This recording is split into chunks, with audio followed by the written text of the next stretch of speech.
समुद्र तल से लगभग 3000 से 4500 मीटर की ऊंचाई पर स्थित देश का बर्फीला मुकुट लेह लद्दाख क्षेत्र। आपको बता दें कि वज़ीर आज़म नरेंद्र मोदी जम्मू कश्मीर के तीनों खित्ते के दौरे पर हैं। सबसे पहले वो लेह पहुंचे जहां उनका वालिहाना इस्तकबाल किया गया, उसके बाद वो श्रीनगर जाएंगे, उसके बाद वो जम्मू जाएंगे जहां एक रैली से भी वो खिताब करेंगे। इन्होंने कई स्कीमों का वज़ीर आज़म ने इफ्तिताह किया अब से थोड़ी देर पहले। पावर ग्रिड ने इस लगभग 335 किलोमीटर लंबी ट्रांसमिशन लाइन का निर्माण किया।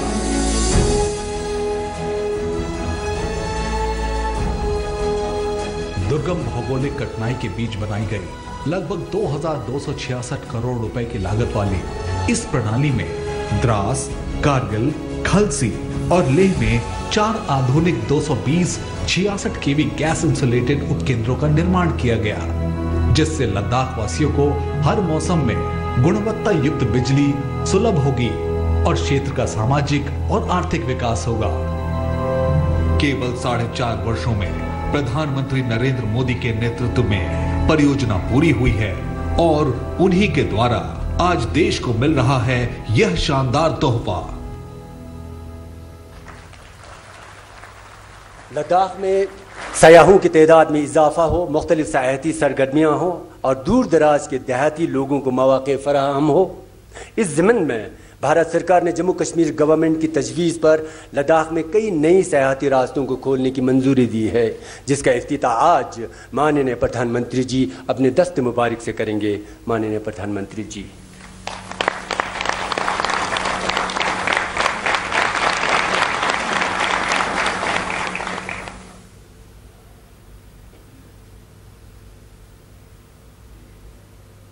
भारत सरकार ने लद्दाख में पर्यटकों की सुविधा के लिए 4 नए ट्रैकिंग मार्ग और 5 नए टूरिस्ट मार्ग खोलने की मांग को मंजूरी दी है।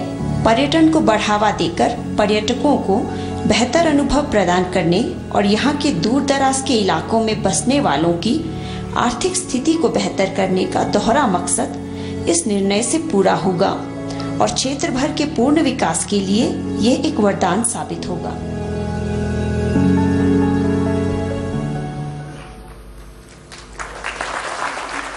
खुशी का मुकाम है कि यूनिवर्सिटी ऑफ लद्दाख एक्ट 2018 के तहत लद्दाख खित्ते में एक यूनिवर्सिटी जो कि लेह और कारगिल के लिए कायम किया जा रहा है, जिसको आज माननीय प्रधानमंत्री जी अपने दस्त मुबारक से इफ्तिताह करेंगे। मैं एहतराम के साथ गुजारिश करता हूँ।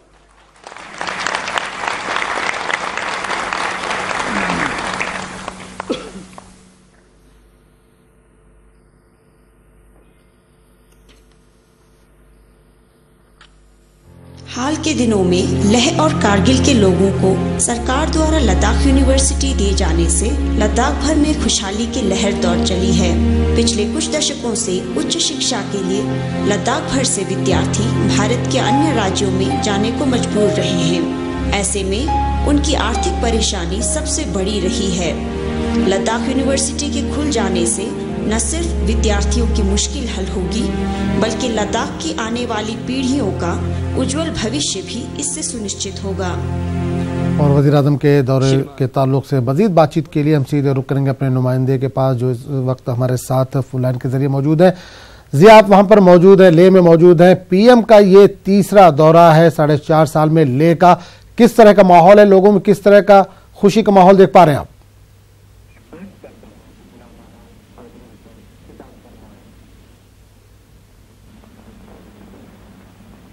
जिया, आप तक आवाज पहुंच रही है हमारी? तो नाज़रीन, वज़ीर आज़म नरेंद्र मोदी इस वक्त खिताब कर रहे हैं लेह में। सीधे आपको वहीं ले चलते हैं।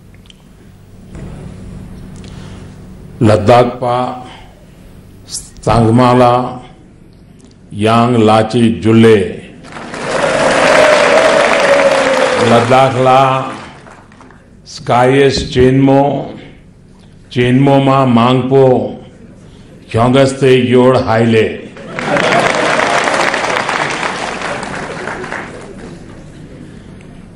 यहाँ आने से पहले किसी ने मुझे कहा कि लेह में तो बहुत ठंड है, शून्य से कई डिग्री नीचे तापमान है। इतनी सर्दी में आप सभी यहाँ आए, मैं सचमुच में भाव विभोर हूं और आप सबको नमन करता हूं। एयरपोर्ट से उतरने के बाद बहुत बड़ी बड़ी आयु की माताएं एयरपोर्ट के बाहर आशीर्वाद देने के लिए आई थी। इतनी -डिग्री टेम्परेचर में वो खुले में खड़ी थी। मैं भी कार से उतर करके उनको नमन करने के लिए नीचे चला गया। मन को इतना आंदोलित कर दिया कि ये प्यार, ये आशीर्वाद, इन माताओं का स्नेह, और वो भी इतनी विपरीत परिस्थिति में प्रकृति साथ न देती हो तब एक नई ऊर्जा मिलती है, नई ताकत मिलती है।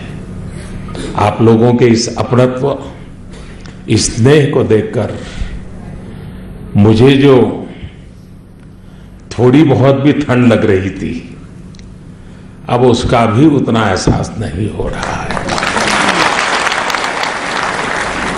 मंच पर विराजमान जम्मू और कश्मीर के राज्यपाल श्रीमान सतपाल मलिक जी, मंत्रिमंडल के मेरे सहयोगी और इसी जम्मू कश्मीर की धरती के संतान डॉक्टर जितेंद्र सिंह जी, जम्मू कश्मीर विधान परिषद के अध्यक्ष श्रीमान हाजी इनायत अली जी, लद्दाख स्वायत्त पहाड़ी विकास परिषद लेह के अध्यक्ष श्रीमान जेटी नमग्याल जी, लद्दाख स्वायत्त पहाड़ी विकास परिषद करगिल के अध्यक्ष श्रीमान फिरोज अहमद जी, विधान परिषद के सदस्य श्रीमान चेरिंग दोरजे जी, और यहां उपस्थित मेरे प्यारे भाई और बहनों, लद्दाख वीरों की धरती है। चाहे 1947 हो और फिर 1962 की जंग या फिर कारगिल की लड़ाई, यहां के वीर फौजियों ने, लेह और कारगिल के जांबाज लोगों ने देश की सुरक्षा निश्चित की है। इतनी खूबसूरत पहाड़ियों से सुशोभित लद्दाख अनेक नदियों का स्रोत भी है और सही मायने में हम सभी के लिए ईश्वर का उपहार है। 9-10 महीने में मुझे फिर एक बार आपके बीच आने का अवसर मिला है। आप जिन मुश्किल परिस्थितियों में रहते हैं, हर कठिनाई को चुनौती देते हैं, वो मेरे लिए बहुत बड़ी प्रेरणा होती है कि आप सभी के लिए और डटकर काम करना है। जो स्नेह आप मुझे देते हैं, मुझे ब्याज समेत विकास करके उसको लौटाना है। मुझे ये एहसास है कि मौसम आप सभी के लिए मुश्किलें लेकर आता है। बिजली की समस्या होती है, पानी की दिक्कत आती है, बीमारी की स्थिति में परेशानी होती है, पशुओं के लिए चारे का इंतजाम करना पड़ता है, दूर दूर तक भटकना पड़ता है। मैंने यहां पर, मुझे बहुत सौभाग्य मिला है आपके बीच रहने का। पहले जब मैं मेरी पार्टी का संगठन का काम करता था तो बहुत लंबे अरसे तक आप लोगों के बीच में रहा हूं, और इसलिए मैंने यहां पर रहते हुए खुद देखा है, लोगों को मुश्किलों का सामना करते हुए देखा है।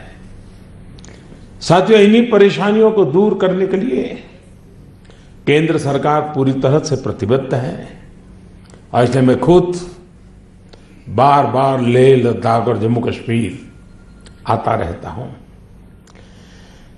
पिछली बार बिजली से जुड़े अनेक प्रोजेक्ट का शिलान्यास और लोकार्पण किया था, तो आज भी आपके जीवन को आसान बनाने वाली करीब 3000 करोड़ रुपयों की परियोजनाओं के 3000 करोड़ रुपए, उसके उद्घाटन, शिलान्यास और लोकार्पण अभी अभी आपने देखा किया गया है।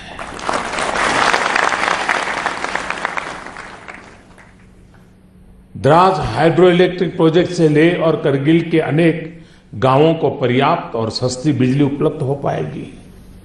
वहीं श्रीनगर अलुस्तेंग द्रास कारगिल ट्रांसमिशन लाइन का तो मुझे ही शिलान्यास करने का अवसर मिला था और आज लोकार्पण भी मुझे ही करने का सौभाग्य मिला। 2000 करोड़ रुपए से अधिक की इस परियोजना से अब लेह लद्दाख की बिजली की समस्या कम होने वाली है। साथियों, हमारी सरकार के काम करने का तरीका ही यही है। लटकाने और भटकाने की पुरानी संस्कृति अब देश पीछे छोड़ चुका है और आने वाले 5 साल में मुझे ये लटकाने भटकाने की परंपरा को देश निकाला कर देना है। जिस परियोजना का शिलान्यास किया जाता है, पूरी शक्ति लगाई जाती है कि उसका काम समय पर पूरा हो। भाइयों और बहनों, आज जिन परियोजनाओं का लोकार्पण, उद्घाटन और शिलान्यास किया गया है, उनसे बिजली के साथ साथ लेह लद्दाख की देश और दुनिया के दूसरे शहरों से कनेक्टिविटी सुधरेगी, पर्यटन बढ़ेगा, रोजगार के अवसर बढ़ेंगे और यहां के युवाओं को पढ़ाई के लिए यहीं पर अच्छी सुविधाएं भी मिलेगी। यहां का मौसम इतना सुंदर है कि अगर यहां उत्तम प्रकार के हम एजुकेशनल इंस्टीट्यूशंस खड़ी कर दें तो मैं विश्वास से कहता हूं, हिंदुस्तान के कोने कोने से नौजवान लेह लद्दाख में आकर के पढ़ाई करना पसंद करेंगे और हमने उस सपनों को देखना चाहिए। और मेरे दिमाग में ऐसे सपने पड़े हैं। साथियों, हम सभी के सम्मानीय महान कुशक बकुला रिम्पोचे जी ने अपना पूरा जीवन एक सपने के लिए खपा दिया था। लेह लद्दाख को शेष भारत से कनेक्ट करना और देश की एकता और अखंडता की भावना को मजबूत करना ही पूज्य रिम्पो जी का सबसे बड़ा सपना था।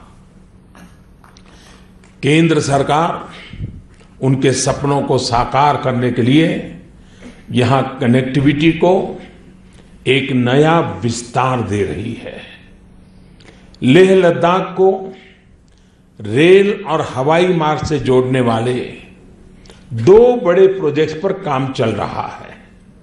इस क्षेत्र को पहली बार देश के रेल मैप से जोड़ने वाली रेलवे लाइन और कुशक बकुला रिम्पोचे एयरपोर्ट की नई और आधुनिक टर्मिनल बिल्डिंग दोनों ही यहां विकास को और गति देने वाले साबित होंगे। साथियों, 3 दशक पहले यहां जो बिल्डिंग बनाई गई थी, समय के साथ इसको आधुनिकता से जोड़ने, इसमें नई सुविधाओं का विकास करने के बारे में पहले कभी नहीं सोचा गया। आज नई टर्मिनल बिल्डिंग का शिलान्यास हुआ है और बहुत जल्द ही लोकार्पण भी किया जाएगा।